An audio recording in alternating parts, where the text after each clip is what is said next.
Salah satu legenda Persib Bandung yang musim lalu kembali aktif menjadi pemain, Imade Wirawan, memuji fasilitas yang ada di Bali United Training Center, Gianyar, Bali. Pusat latihan milik Bali United itu mendapat pujian dari penjaga gawang Maung Bandung tersebut kala dirinya hadir sebagai peserta kursus analis sepak bola. Kursus tersebut berlangsung pada hari Jumat 12 Juni hingga Minggu 14 Juni lalu yang diinstrukturi langsung oleh Ferry Muklas, analis tim Bali United. Pemain yang juga menjadi asisten pelatih kiper dari Persib ini memberikan alasan utamanya mengambil kursus tersebut. Banyak ilmu yang bisa saya dapatkan sebagai pelatih melalui kursus ini, di mana saya dapat menilai pemain dan juga tim lawan. Ini sangat membantu dalam karir saya sebagai pelatih. Pemain yang memutuskan pensiun pada tahun 2023 ini mengakui sudah beberapa kali mengunjungi Bali United Training Center dalam berbagai agenda. Namun pemain kelahiran Bali ini mengaku terkejut saat kembali datang sebagai peserta kursus analis sepak bola. Saya sedikit takjub karena sudah mulai banyak perubahan dan juga bertambahnya jumlah lapangan. Fasilitasnya sangat lengkap dan saya belum tahu apa yang akan dibangun lagi nantinya di sini. Saya sangat kagum karena fasilitas ini sudah standar internasional dan saya pikir baru ini fasilitas latihan yang ada di Indonesia dengan kualitas luar biasa. Dengan pernyataan legenda Persib tersebut, sudah sepatutnya Persib Bandung meniru langkah Bali United yang memiliki fasilitas latihan standar internasional tuntasnya.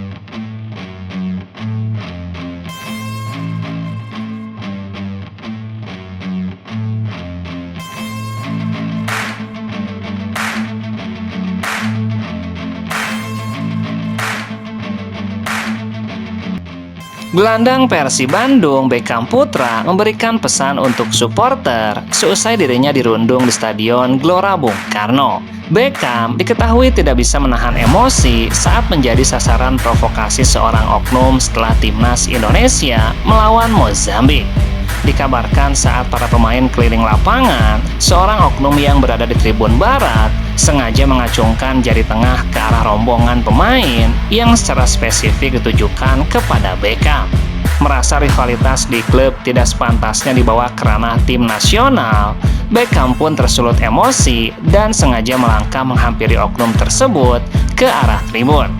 Walaupun akhirnya Kevin Dick segera mengambil tindakan dengan menenangkan Beckham dan langsung menyemprot oknum supporter tersebut. Kejadian itu langsung menjadi perbincangan dan PSSI bahkan mengambil tindakan dengan melakukan investigasi agar tidak akan ada kejadian seperti ini lagi. Beckham pun akhirnya buka suara. Ia mengatakan situasi tersebut seharusnya tidak terlihat saat para pemain membela timnas Indonesia. Iya, semoga karena kita menjadi pembelajaran juga buat supporter, harus lebih bijak juga mana yang membedakan rivalitas, mana yang membedakan dengan timnas Indonesia. Karena kita juga pastinya tidak mau ini kejadian, ini terulang lagi. Karena bukan hanya ke saya, pastinya dengan pemain lain juga. Ini jadi contoh juga buat supporter, mana yang harus kita bisa dengan lebih bijak, karena membela timnas itu adalah semua cita-cita pemain. Jadi saya harap ini sebagai warning bagi supporter pendukung di timnas, jangan sampai membeda-bedakan klub. Dari manapun kita harus tetap support, dari manapun klubnya kita harus tetap mendukung. Semua pemain kompak dan cair, sehingga tidak ada masalah seperti itu. Karena semua satu berjuang untuk Indonesia. Dan saya pikir tidak ada sekat-sekat, kita semua satu untuk Indonesia dan untuk tujuan kita yang sama tuntasnya.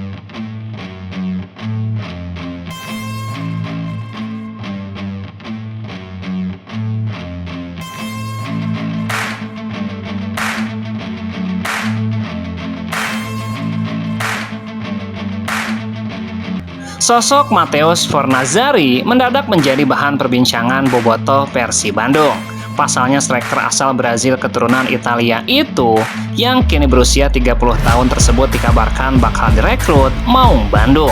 Sebagai striker, Fornazari tergolong ideal karena memiliki postur yang sangat menjulang sekitar 2,03 meter. Dengan nilai pasar yang diperkirakan mencapai 5,21 miliar, musim lalu Fornazari tampil impresif di Liga Thailand bersama BG Pathum United. Jika melihat perjalanan karirnya, sebagian besar ia habiskan di Liga 2 Brazil dan Liga 2 Portugal sebelum hijrah ke Thailand pada tahun 2024 untuk memperkuat Sukhothai FC. Dalam 31 pertandingan, ia berhasil mencetak 15 gol, namun ketika pindah ke BG Pathum United, performanya sedikit menurun. Ia tampil dalam 24 pertandingan dengan catatan 10 gol dan 1 assist. Setelah itu, BG Pathum dikabarkan melepas sang pemain, bahkan Fornazari sudah berpamitan dengan klub tersebut. Dengan postur yang tinggi, mungkin ia bukan tipe striker yang mengandalkan kecepatan atau mobilitas tinggi. Namun yang dicari Persib bukanlah kemampuan berlari, melainkan sosok penyerang nomor 9 murni yang memiliki penempatan posisi dan kemampuan penyelesaian akhir yang baik. Fornazari adalah tipe striker target man yang fokus berada di kotak penalti. Tugas utamanya adalah memaksimalkan peluang dan mencetak gol. Sebenarnya, rumor ini cukup masuk akal, di mana Pangeran Biru memang sedang membangun kekuatan untuk musim depan, terutama di lini serang. Persib masih membutuhkan sosok predator, apalagi muncul kabar bahwa Sergio Castel berpotensi hengkang ke Persik Kediri. Selain itu, Ramon Tanki juga dikabarkan tidak masuk dalam skema pelatih Igor Tolić. Namun belum ada kepastian dari manajemen tim terkait kabar ini. Menarik untuk dinantikan tuntasnya.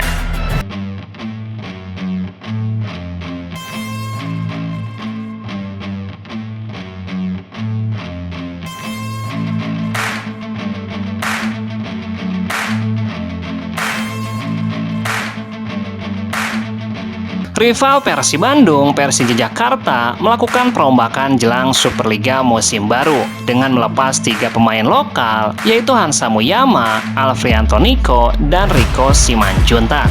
Hengkangnya ketiga pemain tersebut diumumkan secara resmi di akun Instagram resmi klub. Selain itu, Macan Kemayoran pun mengucapkan terima kasih atas dedikasi ketiganya selama membela tim. Rico Simanjuntak tercatat menjadi pemain Persija sejak 2018 dan dipinjamkan ke klub PSS Sleman. Alfrianto Nico yang membela Persija sejak 2021 pun beberapa kali dipinjamkan ke klub lain seperti PSIM, Dewa United, dan terakhir Persis Solo. Sedangkan Hansa Muyama yang terhitung juga menjadi pemain senior Persija membela sejak 2022 sempat dipinjamkan ke Arema pada 2026. Selain ketiga pemain tersebut, Persija juga memutuskan berpisah dengan salah satu gelandang bertahan, yaitu Hanif Sabandi. Berbeda dengan Hansa Nico dan Rico, Hanif hengkang dari Persija dengan skema mutual termination karena kontraknya masih tersisa hingga Juli 2027. Kami bangga pernah berjalan bersama Hanif, seorang pemain yang selalu menunjukkan komitmen dan dedikasi tinggi dalam setiap perjuangan. Namun saat ini kami telah memilih jalan masing-masing. Dengan reputasi positif yang ia miliki, kami percaya Hanif akan terus berkembang dan kembali bersinar di klub barunya, tuntasnya.